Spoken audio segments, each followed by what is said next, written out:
Now, Islam has a definition. And the definition, the literary definition of the word Islam,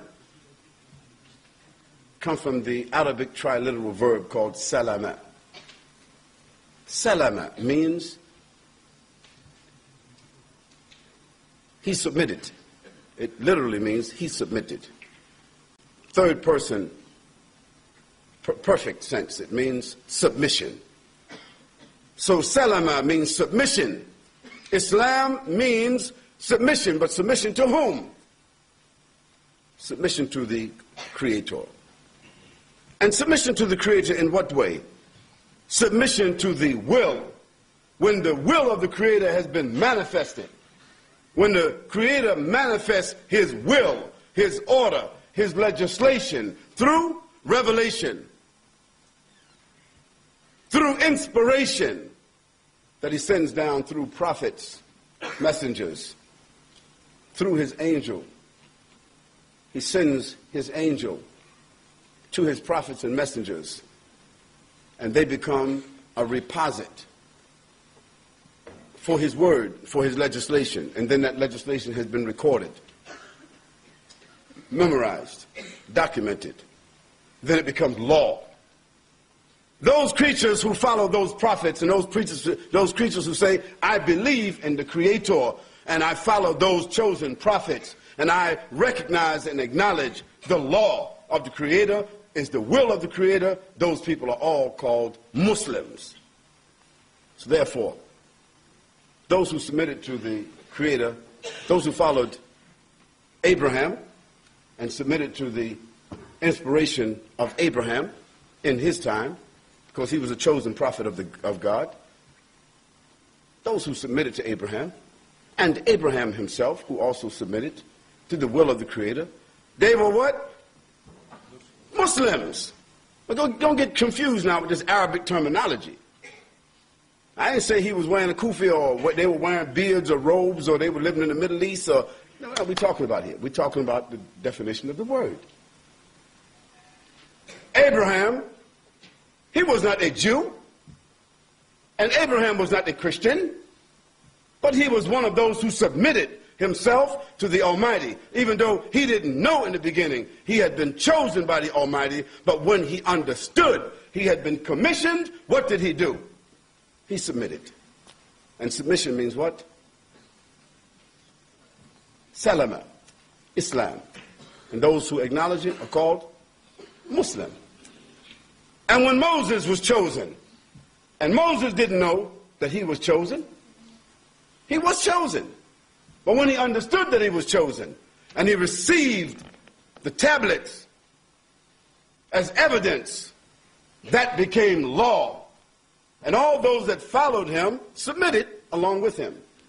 Although they were somewhat rebellious too, but they submitted. So Moses and those that submitted with Moses, who submitted to the Creator, they were what? Muslims, by definition of the word. And when David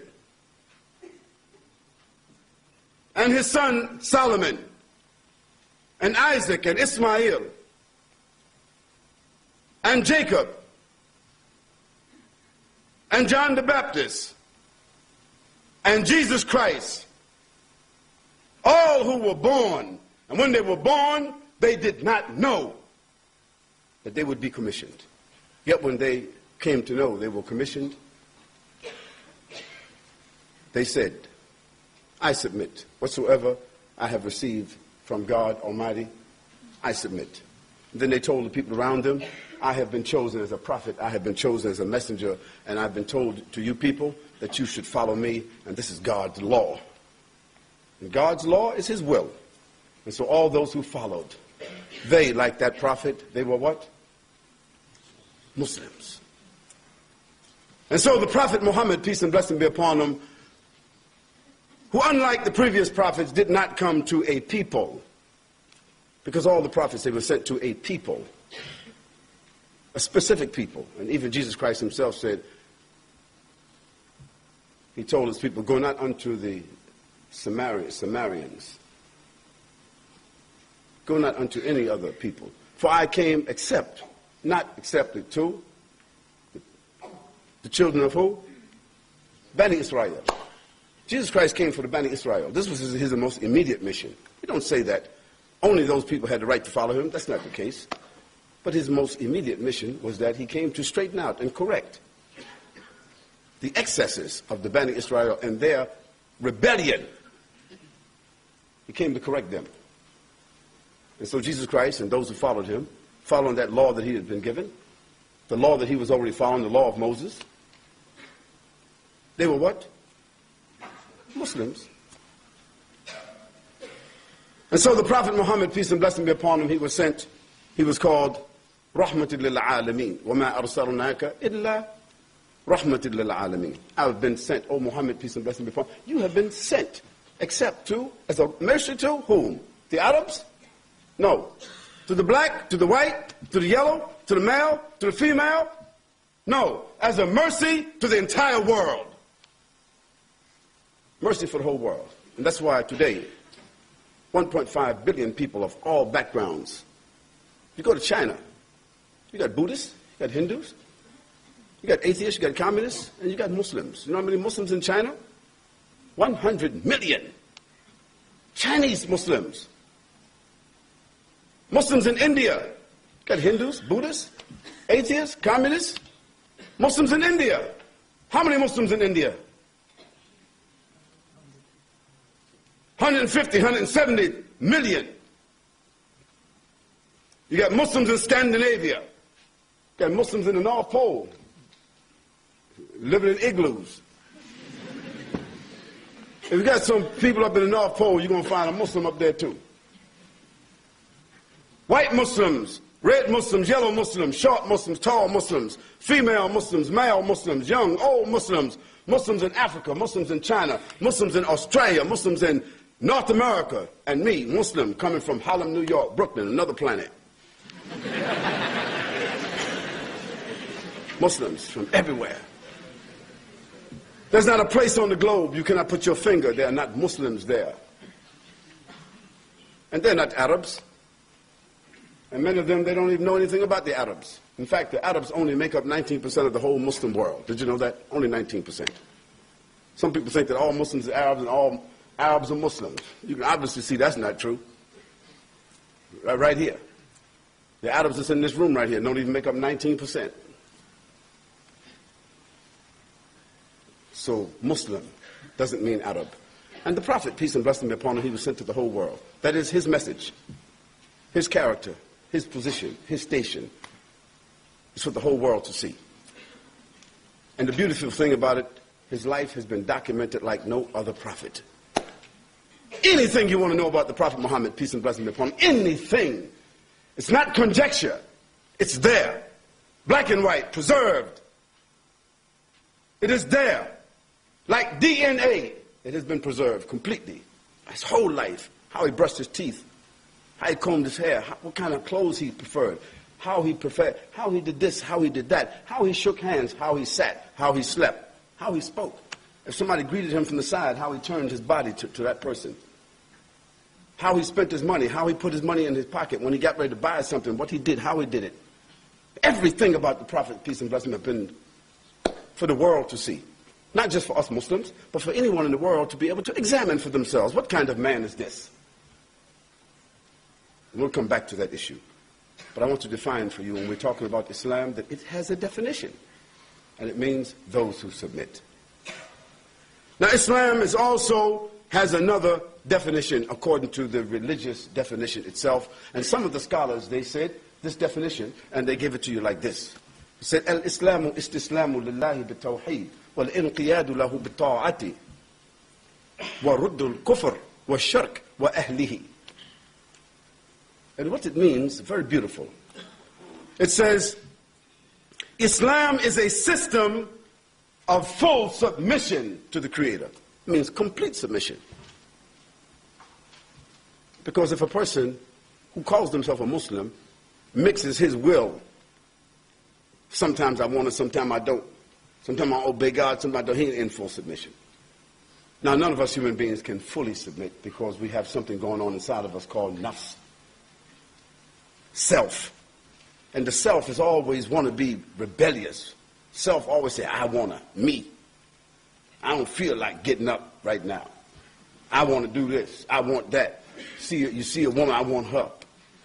See a man, I want him. See money, I want that. And even if you fill up all your pockets and everything, you still want more. The Prophet, peace and blessing be upon him, said the human being, the sons and daughters of Adam, if you give them a whole mountain of gold, if they see another mountain, they want that too. Because it's the nature of the human beings. They will never be satisfied until their mouth is filled with dust. When is that? Till they're dead, and then they can't do nothing with it. So Islam is a system of full submission to Allah. When we said Allah, we mean the Creator here. We're not speaking about a Muslim God. They ain't talking about my God, a new God. We're talking about a moon God. We're talking about Muhammad's God. We're not talking about Jesus' God. We're not talking about Moses' God. We're talking about the God, the Creator of the human beings, of the animals, of the world that you know, that you don't know, discovered, undiscovered, the entire world, what we call creation, existence, that God. Islam is a system of full surrender to Allah, the Creator. We say Allah because it's a specific nomenclature. And this is a beauty. This word Allah, and those of you who are etymologists, you're familiar with the tracking languages, check this one out. The word Allah has never been used in any language for any created thing, ever. It has never been used for an idea. It has never been used for a creature. The word Allah has always meant, to anyone who has used it, the Creator. Even when human beings had no way of knowing who is the Creator, they still use the word Allah. And that's the word that Jesus Christ used. That's the way that Moses, Abraham, they used the word Allah. So I think it's appropriate for us to use the word Allah because it's more definite, more descriptive than the word God. Because those of you who are etymologists again, you look at the word God, where it comes from. Gouda, goat, the German terminology, because the goat is a creature of fertility. And they used to refer to it as Gouda, Guta.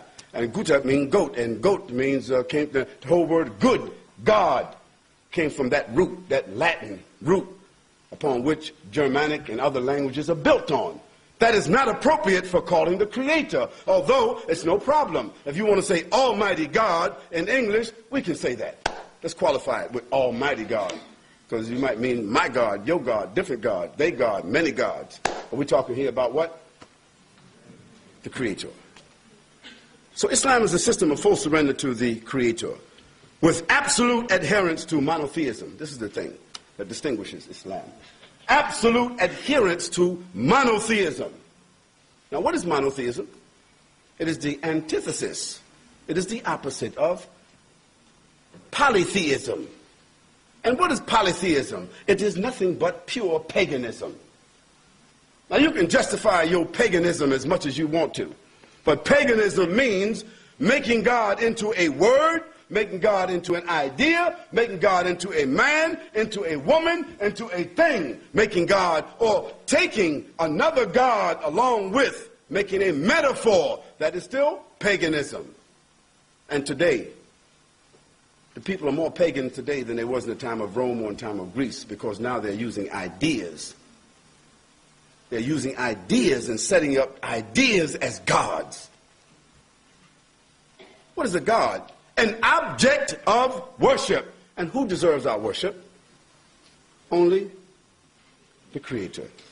So this is the distinction of Islam, that it insists upon, the Creator insists upon absolute, what?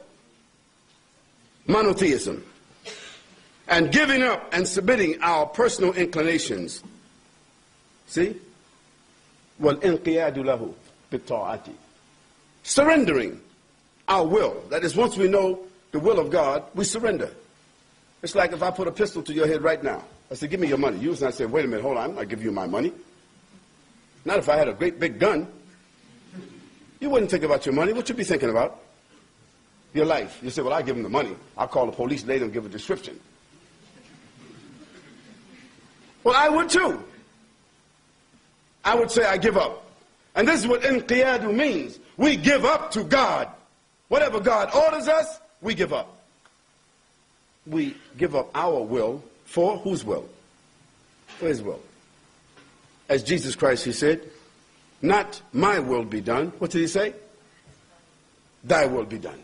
On earth as it is in heaven. And we'll discuss that too, the rest of what he said.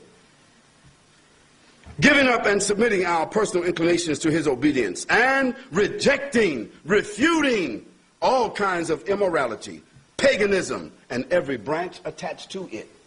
This is what it means. وَرُدُّ الْكُفْرِ وَالشِّرْكِ وَأَهْلِهِ. Beautiful way of the Arabic language. Rejection of all kinds of shirk and kufr. Kufr in Arabic really means to cover the truth with something else. Kufr also means to reject the truth when you know it. And kufr also is the greatest immorality. And shirk means to set up partners with God, to be a pagan, to be other than a monotheist.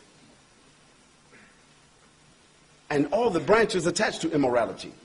And all the branches attached to polytheism. To give all of that up and to fight against it and to reject it, to absolutely refute it. Now this definition scholars have given to clarify to others what is Islam.